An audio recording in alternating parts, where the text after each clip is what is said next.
Bonjour tout le monde, dans cette capsule-ci, on va s'intéresser ensemble à l'aléa moral. Donc l'aléa moral, c'est une des deux divisions de ce qu'on appelle l'asymétrie d'information. Donc l'asymétrie d'information, essentiellement, c'est lorsque deux parties sont dans une relation économique ensemble, dans une transaction financière, et où un des parties a plus d'informations que l'autre ou donne de la mauvaise information à l'autre. Bref, il y a un débalancement entre l'information que les deux individus ont. Et l'aléa moral, c'est une asymétrie d'information qui survient après l'engagement des deux parties dans un contrat. Donc, un bon exemple d'aléa moral, en fait, ça touche le marché des assurances. Donc, lorsque vous êtes assuré pour des dégâts et des dommages, vous pourriez être tenté, en tant qu'acteur financier, à changer la façon dont vous vous comportez, ce qui fait en sorte que la compagnie d'assurance n'aurait jamais voulu vous assurer dans un premier temps. Donc, si par exemple, moi, j'ai une super de bonne assurance pour ma voiture, euh, peut-être qu'après avoir signé mon contrat d'assurance avec la compagnie d'assurance, peut-être que je vais commencer à conduire de façon plus dangereuse parce que je sais que s'il y arrive de quoi à ma voiture, eh bien, elle va être réparée par la compagnie d'assurance. Donc, c'est ce qu'on appelle un aléa moral. Je change mon comportement après la signature du contrat. Dans le milieu financier, c'est aussi un gros problème. C'est un gros problème parce qu'une fois que l'entreprise a levé son argent pour financer un projet, donc elle est venue vous voir, elle a dit bonjour, j'ai besoin de financer un projet, j'aurais besoin de votre argent, et vous faites d'accord, j'accepte d'investir avec vous.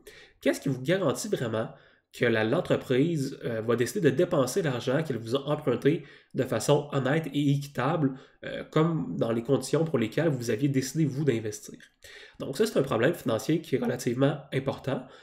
Les entreprises vont souvent avoir des incitatifs à changer la façon dont elles opèrent une fois qu'elles vont avoir récolté l'argent. Parce qu'on ne sait pas si une entreprise va être honnête dans sa gestion de l'argent levé, on pourrait être découragé d'initier le contrat, et c'est donc l'aléa moral, le risque d'aléa moral, en fait, hein, c'est donc un grave frein à la croissance économique dans plusieurs pays en voie de développement. Donc, dans plusieurs pays en voie de développement, on pourrait se demander est-ce que ça vaut vraiment la peine de prêter de l'argent à X ou Y entreprise si on croit qu'une fois qu'on va lui avoir prêté de l'argent, elle va utiliser tout l'argent et elle va le verser à ses hauts fonctionnaires, à ses dirigeants, en ne se souciant pas des activités de l'entreprise. Et donc, dans le milieu financier, on a souvent des solutions simples à l'aléa morale.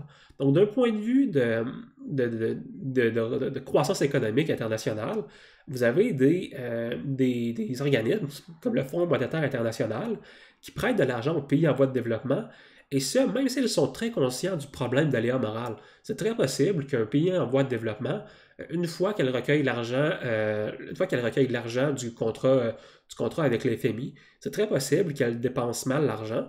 Et à ce moment-là, ce que l'FMI fait souvent, c'est qu'elle va offrir l'argent en plusieurs tranches. Donc, elle va donner un premier versement. Et une fois un premier versement au pays, une fois que le pays va l'avoir dépensé dans les conditions pour lesquelles l'argent lui a été prêté, eh bien là, on va continuer à donner des tranches. Les compagnies de hedge funds, vous avez des compagnies américaines qui financent des startups qui fonctionnent aussi comme ça. On donne de l'argent par tranche. On ne donne pas tout l'argent d'un coup, parce qu'une fois que la compagnie a l'argent, elle peut être tentée à détourner ses activités de sorte qu'elle profite plus personnellement de l'argent sans penser au bien des gens à qui elle l'a emprunté. Une deuxième méthode, c'est une méthode de simplement surveillance des dépenses. Donc, les compagnies d'assurance, par exemple, vont réviser les accidents pour s'assurer que les parties prenantes n'ont pas pris de risques déraisonnables qui n'est pas initialement prévu dans le contrat d'assurance.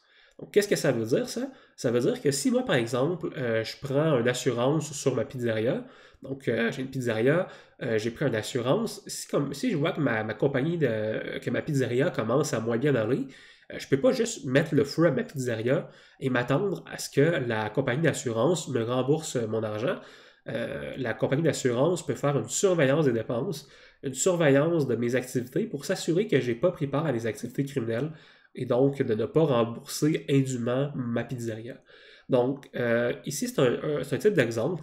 Il existe plusieurs solutions à l'aléa morale, mais essentiellement, c'est les deux façons que vous allez rencontrer les plus fréquentes par lesquelles les marchés financiers vont surveiller les investissements.